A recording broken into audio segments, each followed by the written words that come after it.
Chapter 5 Desperado's Gift. Thinking quickly, Nancy jumped aside and toppled the tower of baskets into the thief's path. With a cry, he stumbled among them and pitched forward, the bag of loot flying from his hand. "Help!" shouted Nancy as she ran into the street and picked up the paper bag. "Sheriff!" The man scrambled to his feet and, kicking the baskets aside, darted into a narrow passage between two stores. At the same time, a young Indian girl and a man ran from the coffee shop next door. "What happened?" cried the girl. "I'm Mary Dear." Quickly, Nancy told her about the thief. "My shop robbed!" she exclaimed. "Almost robbed," said Nancy, smiling and handing over the brown paper bag. As the girl thanked her warmly, George, Dave, Sheriff, Curtis, and a few merchants ran up. Nancy repeated her story rapidly and described the thief. He wore a black kerchief over his nose and mouth and was in short sleeves and had on a dark trousers, is what she said. As the men dashed into the passage where he had vanished, Nancy turned to the Indian girl. She was wearing a vivid red beaded dress and had a glossy black braid over each shoulder. Nancy introduced herself and George. Gratefully, Mary Dear said, "You were wonderful to get this back for me, Nancy. I would like to give you a reward." "That's not necessary. I'm glad I could help." Mary Dear invited the girls into the shop, which was cool and smelled of leather goods. To one side stood a long glass case containing shelves of jewelry. One front panel was opened and a shelf was empty. "There's no lock on the case," Mary explained. "I guess I shouldn't have left the shop open, but I never expect customers this early." Then she added, "Where are you from? You don't look like a Westerner." Nancy explained that she was a visitor at the Shadow Ranch.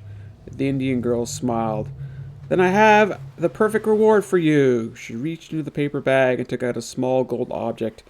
It was a lady's old-fashioned watch on a fleur-de-lis pin. "How beautiful!" Nancy exclaimed. "But I can't accept it. Surely you can sell the watch." Mary Dear shook her head. "This is not for sale. I had it on display in my antique jewelry case. Since you are from Shadow Ranch, it shall be yours." "But what has the ranch got to do with this?" Nancy asked, curious. The Indian girl explained that the watch had been a gift to Frances Humber from her outlaw sweetheart. "Here is his initial," she said, and pointed to a V and the date June 1880 inscribed on the back lid. Then she turned the watch over and showed Nancy a heart inscribed on the front. "This was Valentine's symbol," said Mary Dear. "Legend says he used it on personal belongings like his belt buckle and rings. Even the brand on his horse was a heart." "He sounds like a romantic man," remarked Nancy. Mary agreed. "He left Frances a treasure," she went on, "but she never received it." "A treasure?" Nancy said. "What was it?" Mary shrugged. "Valentine's will merely stated that his personal fortune was to go to Frances and her heirs. The will did not tell where or what the treasure was. Some believe it was hidden on Shadow Ranch." Nancy's heart leaped with excitement. Maybe this could explain the sabotage at the ranch. "Someone wants to force the Raleighs off the property in order to search for the treasure," she thought. "Do many people know about this?" George asked. "Nearly everybody around here has heard of Valentine's story, except the part about the treasure being hidden on the ranch, which is something that only a few old-timers believed." Mary shook her head. "I doubt that the present owners of Shadow Ranch have ever heard of it." Carefully, Nancy examined the gold watch. Perhaps there was a clue to the treasure in it. She pressed her nails against the edge and opened the lid, revealing the worn face of the watch. "It still works," says Mary. "The black lid opens, too." Nancy was disappointed to find that there was no picture or inscription inside either place. "Where did you get the watch?" she asked. "It was in a box of things I bought at an auction," the Indian girl replied. She explained that the items had belonged to an old resident of Tumbleweed, Miss Melody Phillips, who had been a girlhood friend of Frances Humber. She died in the East, and her parents, who still lived on the ranch, gave these mementos to Miss Melody. I know this history because it was written on the cover of the box. Do you still have that? Nancy asked eagerly. The Indian girl shook her head regretfully. I threw the box and the other items away since they were worthless. You must take the watch, Nancy, she added earnestly. Please. Not wanting to hurt the girl's feelings, Nancy consented. As she was thanking her, Dave strode into the store. He reported that the thief had been caught. Sheriff says he'll keep an eye out for him, Mary. That's good, the young shopkeeper said, then showed Dave the watch. I'm giving this to Nancy, she added, and repeated the history of the timepiece. Dave seemed to be interested and examined the watch closely. When he returned it, Mary pinned it shyly to Nancy's blouse. As the girls were leaving the shop with Dave, Nancy noticed a small pastel drawing propped up on the counter. What a beautiful scene, she remarked. Mary said it was the work of an artist who lived on Shadow Mountain. Struck by the lovely western landscape, Nancy bought the picture. When the group walked outside, Nancy saw a tall man in a black jacket pants seated on the bench under the cottonwood tree. He wore a black 10-gallon hat, and his light brown eyes followed Nancy as she passed him. It seemed to her that his gaze was fastened on the watch. Could it be the frustrated thief? He might have left his coat and hat somewhere, Nancy reasoned, and put them on again after his escape. But why should he be interested in the watch unless he's after the Humber treasure and hoped to find a clue in it? As Dave drove out of town, Nancy saw the tall stranger staring after them. The name of the ranch is on the side of the truck, she thought uneasily. If that man is after this watch, he'll know just where to find me.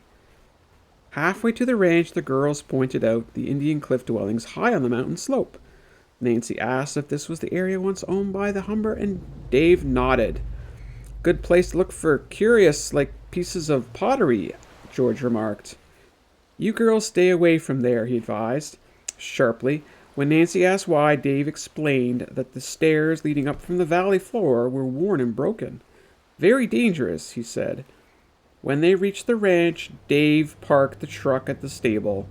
The girls heard laughter coming from the corral and saw Tex Brighton perched on the fence. Bess was mounted on a brown quarter horse and holding a coiled lariat. Watch me, she called. I'm learning to rope a steer.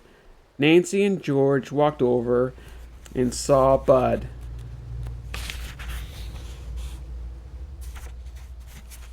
He put his hands on his head like horns and pranced in front of Bess's horse.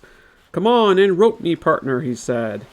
Bess frowned, bit her lip, and managed to get a noose twirling. Then plop! It dropped over the head of her own horse. Tex gave a piercing whistle.